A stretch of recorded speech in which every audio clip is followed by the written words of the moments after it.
Friends, welcome to the channel. So आज हम इस वीडियो में देखने वाले हैं, जैसे कि ये जो पेज है वो आप पहले भी देख चुके थे। जो इम्पोर्टेंट क्वेश्चन थे वो क्वेश्चन नंबर 8 में आपके लिए लेकर आई थी।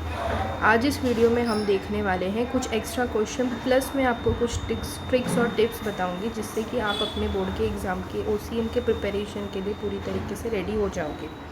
तो इसके लिए ज़रूरी है कि आप वीडियो के एंड तक रहिए, वीडियो को ध्यान से देखिए, कंसंट्रेशन पूरा रखिए, ताकि आगे जाकर आपको जब आप पेपर के लिए जाएं या फिर आप जब स्टडी कर रहे हो तो ये ट्रिक्स याद करते हुए आप अगर स्टडी करोगे तो आपको मार्क्स स्कोरिंग में बहुत ज़्यादा हेल्प होने वाली है। तो इसके लिए ज़रूरी ये है कि आप वीडियो को एंड तक देखिए, और वीडियो अगर आपको पसंद आए तो प्लीज़ वीडियो को लाइक कीजिए, शेयर कीजिए और चैनल को सब्सक्राइब करके रखिए, ताकि आपको ऐसी ही important videos related to your exams, मतलब अभी से लेकर एंड तक, रिज़ल्ट तक, उसके बाद तक भी आपके साथ बने रहने के लिए आपको चैनल को सब्सक्राइब करना बहुत ज़्यादा ज़रूरी है।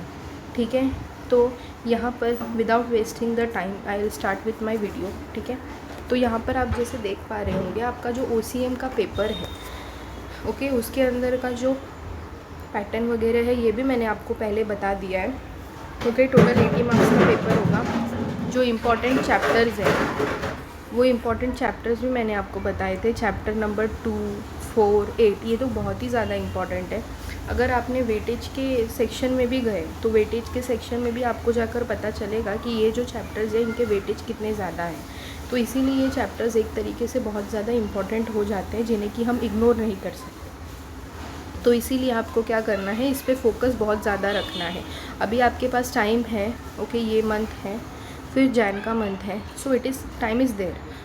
तो अगर आई होप कि आपने प्रिपरेशन चालू की होगी, बिकॉज पहले भी मैंने बहुत से ऐसे वीडियोस लाए थे जिसके अंदर आपको इन्फॉर्मेशन मिल चुकी थी कि क्या कैसे आने वाला है। तो अगर आपको और अच्छे से कुछ इन्फॉर्मेशंस चाहिए होंगे तो आप वीडियो में बने रहिए, चैनल पे बने रहिए, ताकि आपको ऐसे ही डिटेल वीडियोस लेकर आऊँ धीरे धीरे जैसे जैसे एग्ज़ाम क्लोज आएगा। सो आई विल मेक श्योर कि मैं आपके लिए कुछ बहुत ही स्ट्रॉन्ग इन्फॉर्मेशंस लेकर आऊँ, ताकि आपको बहुत ज़्यादा हेल्प हो सके। जैसे मैंने पिछले बार भी, पिछले साल मतलब 2024 का जो बोर्ड का एग्ज़ाम हुआ था उसके लिए भी बहुत सारी चीज़ें लेकर आई थी, and very sure it have came in your exam. So same way this time also I will make sure कि मैं आपके लिए चीज़ें लेकर आऊँ। ओके, तो यहाँ पर आप देख पा रहे होंगे कि क्वेश्चन नंबर 8 तो हमने डिस्कस कर चुके थे। क्वेश्चन नंबर 7 में क्या क्या ऐसी चीज़ें हैं जो आपके लिए बहुत इम्पॉर्टेंट है। छोटा है, ठीक है, तो हम स्टार्टिंग से देखते हैं। पहला है explain the importance of planning. Planning का जो आपका चैप्टर 2 है उसमें से प्लानिंग, ऑर्गेनाइजिंग, ये बहुत इंपॉर्टेंट है, आपको बिल्कुल भी स्किप नहीं करना इसको। ठीक है, 2nd चैप्टर जैसे मैंने ऑलरेडी बोला है आपका बहुत स्कोरिंग चैप्टर है। ऑब्जेक्टिव्स ले लो, आंसर द फॉलोइंग ले लो, जस्टिफाई ले लो, अटेम्प्ट ले लो, सब इंपॉर्टेंट है इसके अंदर से। तो आपको इसके ऊपर वर्क करना बहुत ज़्यादा ज़रूरी है। आप ये नहीं सोच सकते कि ये मैं स्किप कर दूँ। ठीक है, तो कुछ ऐसे चैप्टर्स होते हैं जो हम स्किप नहीं कर सकते, because the concepts are very important for your particular year. तो वैसे चैप्टर्स को मैंने आपको पहले भी बताया है, अभी भी बता रही हूँ कि ऐसे चैप्टर्स आपको स्किप नहीं करने हैं, इस पर फोकस आपका ज़्यादा रहना चाहिए। ठीक है, उसके बाद है explain the importance of planning. Planning से रिलेटेड जो भी चीज़ें रहेंगी वो सब आपके लिए बहुत ज़्यादा इम्पॉर्टेंट है। फिर explain the e-banking service. E-banking service ये आप बेसिक क्वेश्चन है, प्रैक्टिकल लाइफ में बहुत ज़्यादा यूज़ हो रहा है। तो इसको पढ़ने के लिए भी आपको कोई देखो, जो जो इंपॉर्टेंट क्वेश्चंस है ना वो that are related to your practical life only. Planning की अगर हम बात करें तो नॉर्मल हम कहीं घूमने भी जाते हैं तो we have to plan for that particular situation. So हर एक सिचुएशन को लाइफ में प्लानिंग के साथ ही चलना पड़ता है। सेम वे जब आप एक बिज़नेस ऑर्गेनाइज करते हो तो उसके अंदर पहले आप प्लान करोगे, तब जाके आप उसका इम्प्लीमेंटेशन और ऑर्गेनाइजेशन करोगे। अगर आपने कुछ सोचा ही नहीं है कि मुझे आगे करना क्या है, तो क्या आप उसके लिए काम करोगे? नहीं करोगे। सो it is of first thing कि आपको सबसे पहले ज़रूरी है प्लानिंग। तो planning is important question. Next e-banking service, तो ये दोनों क्वेश्चंस आपको पढ़ने हैं। उसके बाद है एक्सप्लेन BPO के बारे में भी थोड़ा पढ़ लीजिए, बिकॉज पहले नहीं आया, बट इनकेस अगर वो आ भी जाए तो आपको कोई प्रॉब्लम नहीं होना चाहिए, because this concept is important. उसके बाद है social responsibilities of a business organisation towards government. Government से के लिए आपकी क्या क्या सोशल रिस्पॉन्सिबिलिटी बनती है वो भी बहुत ज़्यादा इंपॉर्टेंट है, और ये बोर्ड के एग्ज़ाम में आ भी चुका है, तो इसको आपको स्किप नहीं करना है। ठीक है, ईजी है, आप पढ़ेंगे कैसे, कंपैरिजन करके। एम्प्लॉयज़ के लिए ये था, ऐसे करके अगर जब कंपैरिजन आप करोगे ना तो वो पर्टिकुलर क्वेश्चन या आंसर आपके लिए बहुत ज़्यादा इजी बन जाता है। जैसे मैंने पहले भी बताया था, इकोनॉमिक्स के अंदर भी अगर आप माइक्रो मैक्रो को कंपेयर करके पढ़ने लगे तो वो चीज़ें आपके लिए ऑटोमेटिकली ईजी बनेगी। बट ट्रिक्स क्या यूज़ करने हैं आपको? कंपैरिजन करके पढ़ना।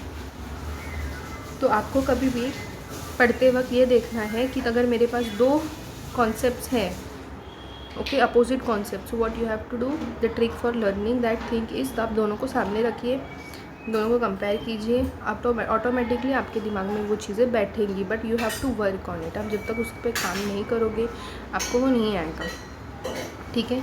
तो there is a lot of time, अभी भी टाइम है। आप अगर आप थोड़े एक हफ्ते के लिए भी ये सब्जेक्ट लेते हो ना तो आप कंप्लीट कर सकते हो, बट डेडिकेशन होना चाहिए।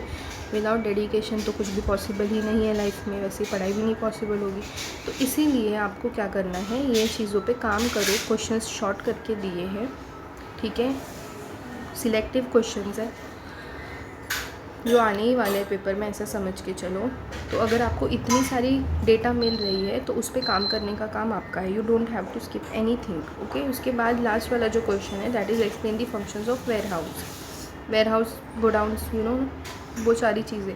तो ये बहुत ईजी क्वेश्चन है, एक्सप्लेनेशन भी बहुत ईजी। अगर आपको इसका एक्सप्लेनेशन चाहिए तो आप मुझे क्या करोगे, कमेंट सेक्शन में कमेंट करके बताओगे, ताकि मैं आपके लिए इस सारे क्वेश्चंस के एक्सप्लेनेशंस भी लेकर आ सकूँ, ताकि आपके लिए पढ़ने में ईजी हो, ठीक है। तो ये चीज़ें भी इम्पॉर्टेंट है। आप मुझे कमेंट सेक्शन में कमेंट करके बताइएगा कि अगर आपको इस सारे जो भी क्वेश्चंस इंपॉर्टेंट मैंने दिए, अगर आपको उसका एक्सप्लेनेशन चाहिए तो मैं आपके लिए एक्सप्लेनेशन पे भी वीडियो बनाऊँगी, ठीक है। अगर आपको कोई भी डाउट्स रहेंगे regarding to any of the questions about, so you can ask me.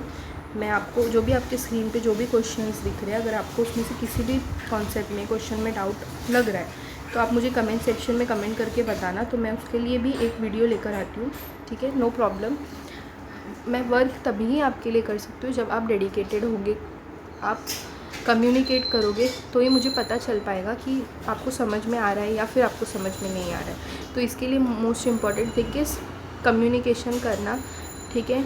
Interaction करिए ताकि मुझे भी पता चल सके, ओके। और चैनल से जुड़े रहिए ताकि आपको कोई भी इम्पॉर्टेंट चीज़ होगी तो आपको इस चैनल के थ्रू मिल जाए, ओके। जैसे कि अलग अलग तरीक़ों से भी मिल सकती है, बट अगर आप ऑथेंटिसिटी चाहते हो तो आप रह सकते हो, जुड़े रह सकते हो, तो आपको सारी चीज़ें अवेलेबल करवा दी जाएगी, ओके।